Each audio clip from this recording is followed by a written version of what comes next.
असम के जटिंगा गांव में एक नई रिसर्च टीम पहुंची थी जो पक्षियों की आत्महत्या के रहस्य का पता लगाने आई थी।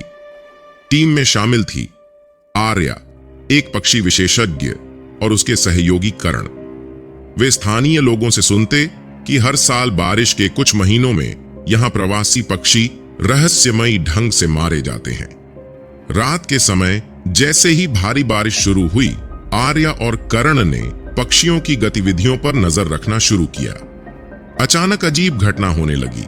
घने कोहरे के बीच पक्षियों का एक झुंड तेजी से आकर जमीन पर गिरने लगा। पक्षी बिना किसी वजह के एक के बाद एक मरते जा रहे थे। एक स्थानीय बुजुर्ग ने उन्हें बताया कि यह गांव शापित है।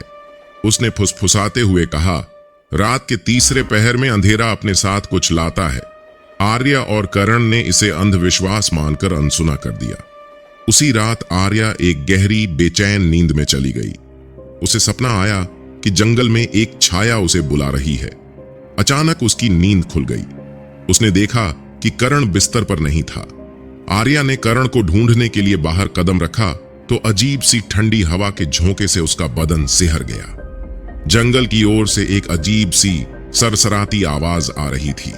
जैसे ही वह झाड़ियों में आगे बढ़ी, उसने करण को एक पेड़ के पास देखा, लेकिन उसकी आंखें अजीब तरीके से खुली थीं और वह बिना हिले डुले आसमान की तरफ देख रहा था। करण ने धीरे से कहा, आर्या, हमें जाना होगा, वे हमें बुला रहे हैं। उसकी आवाज में एक असामान्य ठंडापन था। फिर अचानक करण के चारों ओर पक्षियों का झुंड आया और एक एक कर नीचे गिरने लगा। आर्या डर के मारे कांपने लगी। उसने करण को खींचकर वापस ले जाने की कोशिश की, लेकिन करण ने उसकी ओर देखा और धीरे धीरे उसकी आंखें भी पक्षियों की तरह ठंडी और निर्जीव हो गईं। वह धीरे धीरे पीछे हटने लगी। जब करण के मुंह से एक धीमी आवाज निकली, यह सिर्फ पक्षी नहीं, हम सब उनके पास जा रहे हैं। सुबह होते ही आर्या अकेली जटिंगा गांव से भाग गई। करण का कोई निशान नहीं मिला। कुछ लोग कहते हैं कि वह जटिंगा के शाप का शिकार हो गया और आज भी कुछ लोग रात के अंधेरे में पक्षियों के साथ उसकी चीखें सुनते हैं।